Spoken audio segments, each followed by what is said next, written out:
A visit from St. Nicholas, attributed to Clement Clarke Moore, more probably written by Major Henry Livingston Jr.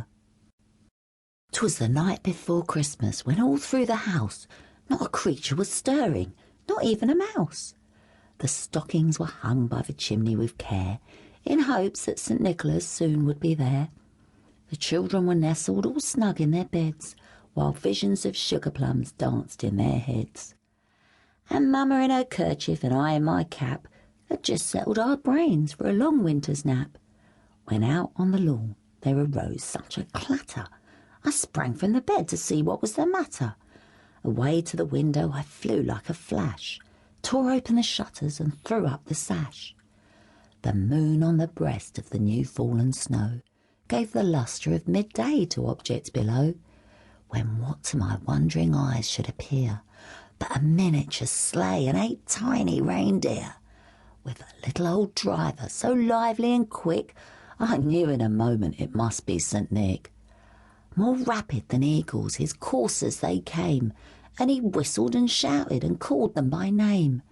"Now Dasher, now Dancer, now Prancer and Vixen, on Comet, on Cupid, on Donder and Blitzen. To the top of the porch, to the top of the wall, now dash away, dash away, dash away all." As dry leaves that before the wild hurricane fly, when they meet with an obstacle, mount to the sky, so up to the housetop the coursers they flew, with the sleigh full of toys and St. Nicholas too. And then in a twinkling I heard on the roof the prancing and pawing of each little hoof. As I drew in my head and was turning around, down the chimney St. Nicholas came with a bound. He was dressed all in fur from his head to his foot, and his clothes were all tarnished with ashes and soot. A bundle of toys he had flung on his back, and he looked like a peddler just opening his pack. His eyes, how they twinkled, his dimples, how merry. His cheeks were like roses, his nose like a cherry. His droll little mouth was drawn up like a bow, and the beard of his chin was as white as the snow. The stump of a pipe he held tight in his teeth, and the smoke it encircled his head like a wreath. He had a broad face and a little round belly that shook when he laughed like a bowl full of jelly. He was chubby and plump, a right jolly old elf, and I laughed when I saw him in spite of myself.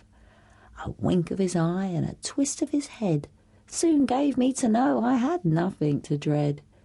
He spoke not a word, but went straight to his work, and filled all the stockings, then turned with a jerk, and laying his finger aside of his nose, and giving a nod, up the chimney he rose. He sprang to his sleigh, to his team gave a whistle, and away they all flew like the down of a thistle. But I heard him exclaim ere he drove out of sight, "Happy Christmas to all, and to all a good night."